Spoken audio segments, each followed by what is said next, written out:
बिस्मिल्लाहिर्रहमानिर्रहीम। अस्सलाम वालेकुम। आज हम जो बना रहे हैं वो है मिक्स दाल। ये मैंने दालें ले ली हैं। 2 चम्मच भर के मैंने माश की दाल ली है धुली। 1 चम्मच मैंने छिलकों वाली दाल ली है माश की। 2 चम्मच मसूर की दाल ली है।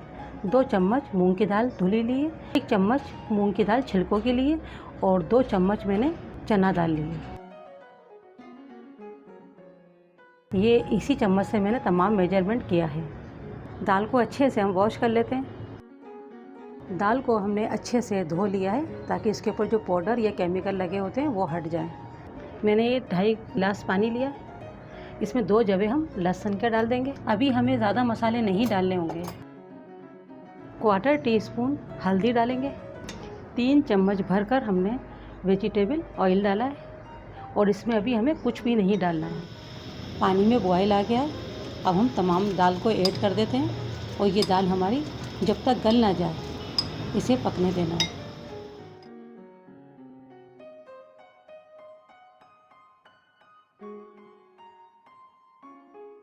दाल हमारी गल चुकी है मगर इसे हमें अभी मज़ीद 5 मिनट और पकाना होगा क्योंकि दाल हमें अच्छी गली हुई चाहिए ताकि चमचा जब हम चलाएं तो दाल हमारी मैश हो जाए। हमें दाल इतनी गली हुई चाहिए होगी।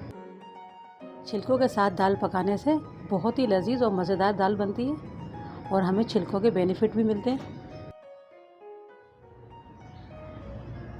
चम्मच की मदद से थोड़ा सा दाल को हम इस तरह से मैश कर लेंगे ताकि दाल हमारी अच्छे से मिक्स हो जाए। ज़्यादा दाना ना रहे। बाकी चने की दाल तो नज़र आएगी, अच्छी भी लगती है दाल, मगर थोड़ी बहुत दाल ताकि हमारी दाल गाढ़ी हो जाएगी, वरना फटी फटी दाल नज़र आएगी।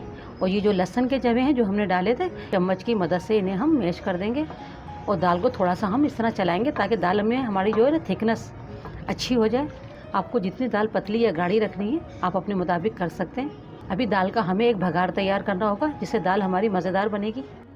दाल को हमने चम्मच की मदद से अच्छे से मैश कर लिया और हमें दाल इतनी ही थिक चाहिए। अब दाल को हम हटा के एक तरफ रखते हैं और अपना भगार तैयार करते हैं दाल का। भगार के लिए मैंने 3 टेबल स्पून घी डाल दिया है। मैंने आधा टीस्पून जीरा डाला है सफ़ेद। 2 जवे लहसुन के हैं। आपने जो है गैस को स्लो टू मीडियम ही रखना है ताकि हम अच्छे से भगार तैयार कर लें। 1 छोटी प्याज है जिसे मैंने बारीक काट लिया है। 2 हरी मिर्चें। तमाम चीज़ों को हमें अच्छे से फ्राई करना है। आप ये तमाम चीज़ें दाल को जब हम बॉईल करते हैं उस वक्त भी डाल सकते हैं, मगर उससे ज़्यादा मज़ेदार दाल ये इस तरह फ्राई करके बनती है। आप उसमें भी डाल सकते हैं। जब आप दाल को बॉईल कर रहे हैं प्याज, हरी मिर्च, ज़ीरा सब कुछ डाल सकते हैं, मगर आप इस तरह फ्राई करके दाल में शामिल करेंगे दाल जो है ना बहुत जायकेदार बनती है।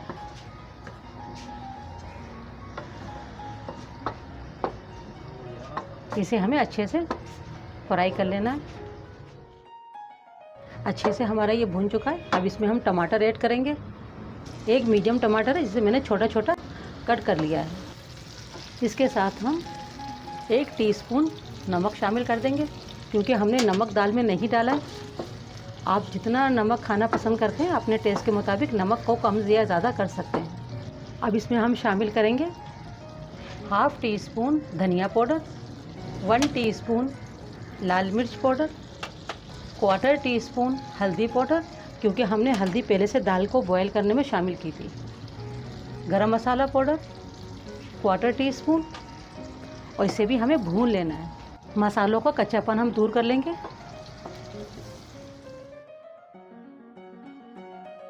एक से 2 चम्मच हम इसमें पानी ऐड करेंगे। 1-2 मिनट के लिए इसे हम कवर करके रख देते हैं ताकि टमाटर हमारे अच्छे से सॉफ्ट हो जाएं। टमाटर हमारे अच्छे से गल गए और सॉफ्ट भी हो गए। अब हम मसाले को भूनकर दाल में ऐड कर देते हैं।